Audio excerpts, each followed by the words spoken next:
Bienvenue sur À la recherche du livre perdu, la chaîne où nous explorons les œuvres qui ont transformé notre compréhension du monde.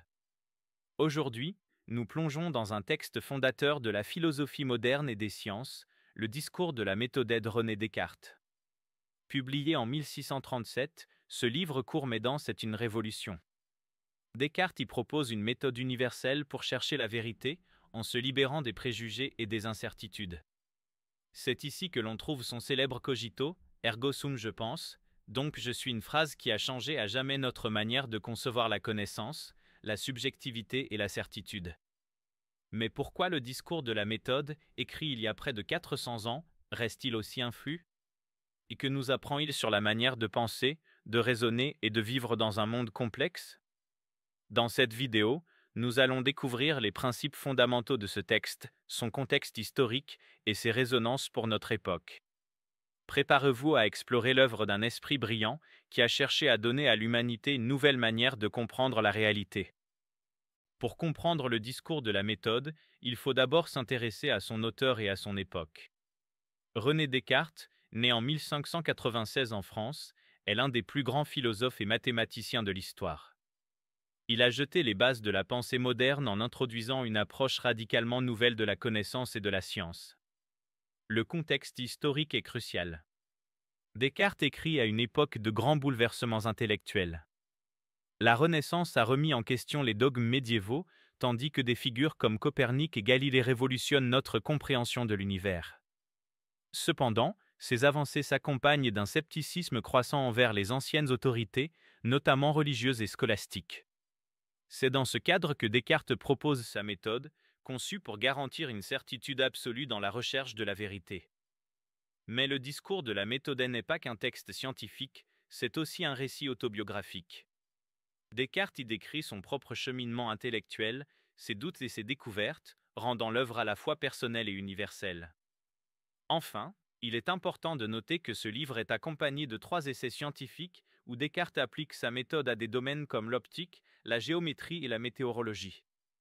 Cela reflète son ambition de créer une philosophie qui soit à la fois théorique et pratique, capable de transformer notre compréhension du monde et notre manière de vivre. Plongeons maintenant dans le cœur des discours de la méthode.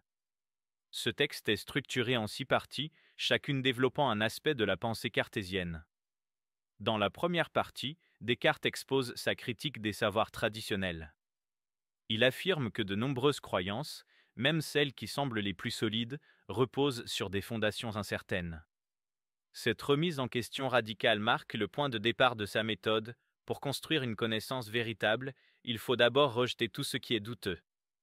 Dans la deuxième partie, il formule les principes de sa méthode en 4 règles simples mais puissantes.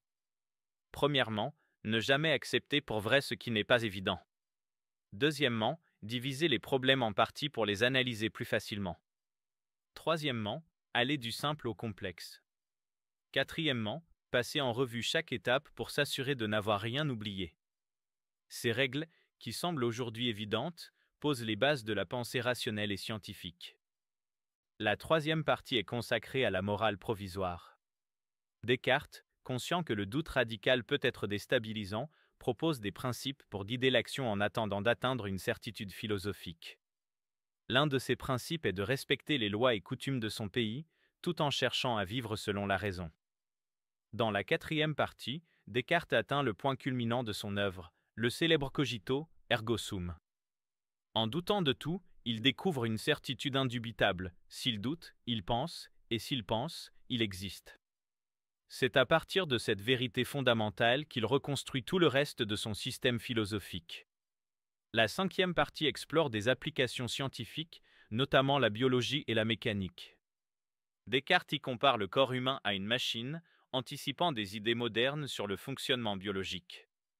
Enfin, dans la sixième partie, Descartes réfléchit aux limites de la science et à la responsabilité des chercheurs.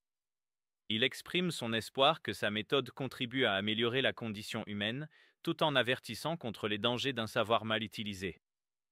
Le discours de la méthode n'est pas seulement un texte philosophique. C'est un véritable tournant dans l'histoire de la pensée occidentale. En proposant une méthode universelle pour chercher la vérité, Descartes a ouvert la voie à la philosophie moderne et aux sciences contemporaines. L'idée du doute méthodique, par exemple, est révolutionnaire. Plutôt que de s'appuyer sur des autorités ou des traditions, Descartes propose de remettre en question toutes nos certitudes pour reconstruire un savoir solide. Ce principe, qui semble aujourd'hui évident, était radical à son époque. Il a influencé non seulement la philosophie, mais aussi la science, en encourageant une approche expérimentale et critique. Le célèbre cogito, ergo sum je pense, donc je suis est une autre idée clé. Cette phrase, bien que simple en apparence, marque un changement fondamental dans notre compréhension de la connaissance et de l'existence. En faisant de la pensée la base de la certitude, Descartes met l'accent sur la subjectivité, ouvrant la voie à des courants comme l'existentialisme ou la phénoménologie. Sur le plan culturel, l'influence des laids discours de la méthodiste immense.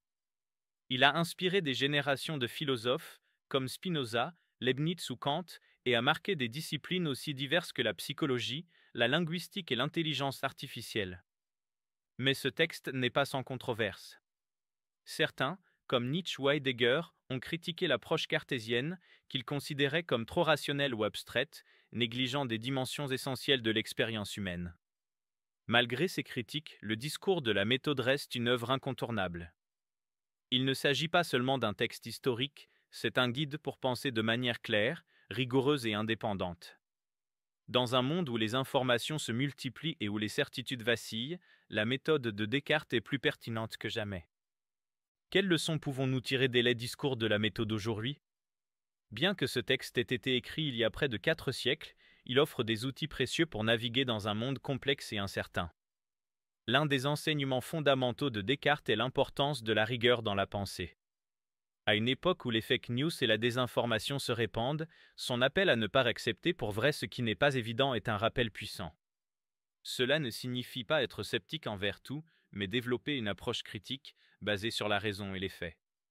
La méthode cartésienne, avec ses 4 règles, peut également être appliquée au-delà de la philosophie ou de la science.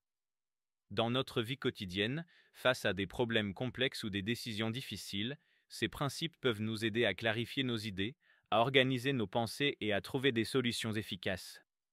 Enfin, la réflexion de Descartes sur la morale provisoire est particulièrement pertinente dans notre époque de changement rapide et d'incertitude. Son conseil de vivre selon la raison tout en respectant les lois et coutumes de son environnement peut nous inspirer à trouver un équilibre entre adaptation et autonomie, entre tradition et innovation. Le discours de la méthode n'est pas seulement un texte pour les philosophes ou les scientifiques. C'est une invitation à penser par soi-même, à remettre en question ses certitudes et à chercher la vérité avec courage et persévérance. Le discours de la méthode de René Descartes est bien plus qu'un livre. C'est un manifeste pour la pensée critique, la rigueur intellectuelle et la quête de la vérité. En proposant une méthode universelle, Descartes a non seulement transformé la philosophie et la science, mais il nous a aussi laissé un guide intemporel pour affronter les défis de l'existence. Si cette vidéo vous a donné envie de découvrir ou de redécouvrir ce chef-d'œuvre, je vous ai mis un lien en description pour commander le livre. Merci d'avoir suivi cette exploration. Et vous, quelle méthode utilisez-vous pour structurer vos pensées et prendre des décisions? Partagez vos réflexions dans les commentaires. À très bientôt sur À la recherche du livre perdu.